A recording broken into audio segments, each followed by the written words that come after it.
Assalamualaikum warahmatullahi wabarakatuh dan salam sejahtera. Kita telah meneliti, menelurusi kenyataan menyeluruh Perdana Menteri Tan Sri Muhyiddin Yassin mengenai ransangan prihatin ekonomi bagi mengurangkan tekanan dan beban rakyat. Secara keseluruhannya saya bersyukur kepada Allah Taala dan gembira dengan penjelasan yang agak positif daripada beliau yang mengambil kira kegelisahan dan suara rakyat minggu-minggu kebelakangan ini. Orang membantah kerana rancangan-rancangan yang dibuat secara tercebis dan tidak menyeluruh itu tidak membantu rakyat, terutama di kalangan pendapatan rendah, B40, yang miskin, penjajah, nelayan, pekebun kecil, felda dan lain-lain. Tapi nampaknya kali ini beliau telah cuba memberikan suatu pendekatan dan program ransangan yang lebih menyeluruh dan tentunya memberi penekanan kepada semua kategori ataupun hampir semua kategori. Ini kita harus teliti, jangan terlalu cepat ya menganggap kesemuanya kerana mungkin ada satu dua yang ketinggalan. Tetapi secara keseluruhannya saya merasakan ransangan ekonomi prihatin ini nampaknya cuba menyelesaikan sebahagian daripada tekanan. Ia tidak mampu membantu semua kerugian, tetapi sekurang-kurangnya dari beberapa bulan yang mendatang dan yang terlibat dalam malapetaka COVID-19 ini dapat diringankan. Isu yang pertama dan pokok ialah isu keperluan makanan untuk hidup sementara. Keduanya soal jaminan kesihatan mereka. Sebab itu saya tidak mahu ketinggalan dalam menggesa kita supaya patuh dengan arahan kekal di rumah, jaga kepentingan keluarga dan anak-anak supaya jangan melanggar peraturan ditetapkan oleh pasukan keselamatan. Baik, kembali kepada ransangan ekonomi ini. Sebenarnya jumlah yang diperuntukkan adalah 25 bilion ringgit. Ya.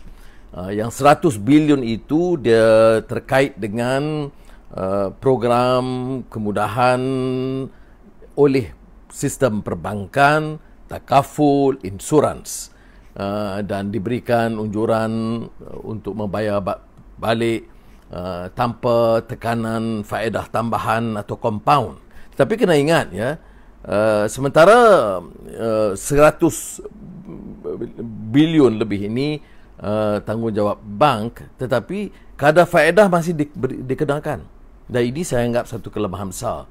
Kadar faedah boleh dikenakan, maknanya orang tidak ada berniaga, tidak ada keuntungan, mengalami kerugian, cukup 6 bulan kena bayar balik hutang dengan faedah, dan ini harus diteliti semula oleh kerajaan, khususnya Bank Negara Malaysia untuk mengenepikan soal faedah yang dikenakan.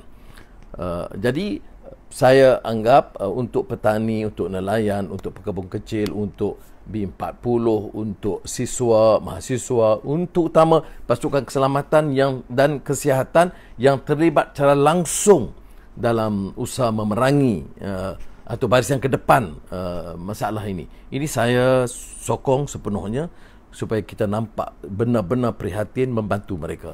Dan juga peruntukan yang agak besar untuk Kementerian Kesihatan. Ni 2020, negara yang dikatakan kaya dan makmur, takkanlah kemudahan basic asas pun tidak diperuntukkan. Lebih 1 bilion ini memang saya anggap suatu hal yang patut diberikan dukungan oleh semua pihak. Baik, yang berikutnya ialah masalah pelaksanaan. Saya bimbang dengan peruntukan 25 bilion. Betul menyenangkan beberapa pihak, tetapi saya juga tahu Makcik Som di Permata Ampau, Bamat di Bagan Pinang, Port Dickson, ada 6 anak, ada 2 anak OKU, dan ini tidak semua selesai dengan satu contoh ya. Jadi kita harus teliti di tingkat pelaksanaan. Jadi saya katakan kebimbangan saya ialah apakah pelaksanaan itu tidak mengalami ketirisan dan kebocoran.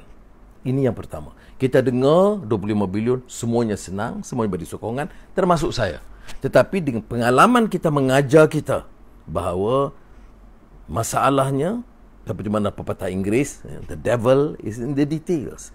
Ya, masalahnya dalam bila kita perinci pelaksanaannya. Wang RM2,000 sampai terus ataupun ada potongan, ada ketirisan, ada rompakan kecil-kecilan. Ini semua harus diteliti supaya jangan diserahkan orang kepada orang-orang politik atau pegawai yang punyai rekod yang buruk, mencuri dan merampok atau merompak sebelumnya. Ini baik. Siapa yang boleh mengawasi?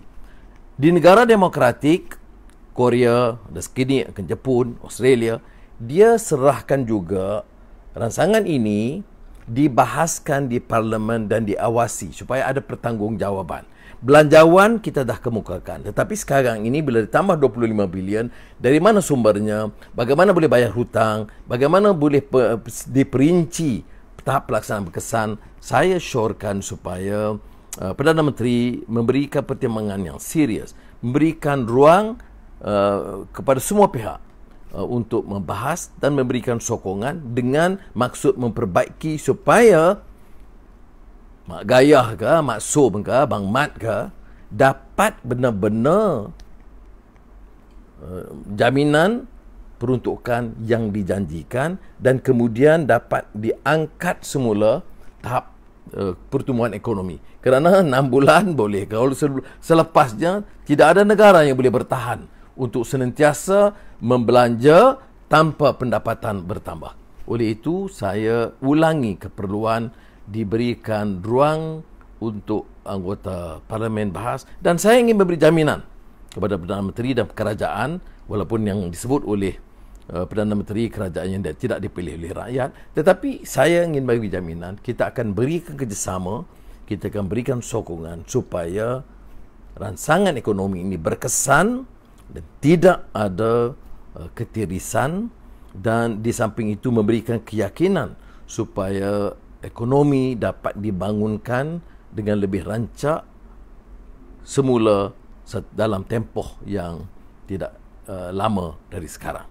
Semoga Allah memberikan kekuatan kepada kita dan memberikan ruang untuk kita dapat jaga keselamatan dan menangani masalah ini. Saya ingin memesan, ya, rancangan ini tidak akan berkesan kalau rakyat tidak mendukung, mengatur disiplin, menjaga, mengawal supaya kita kekal di rumah, hormat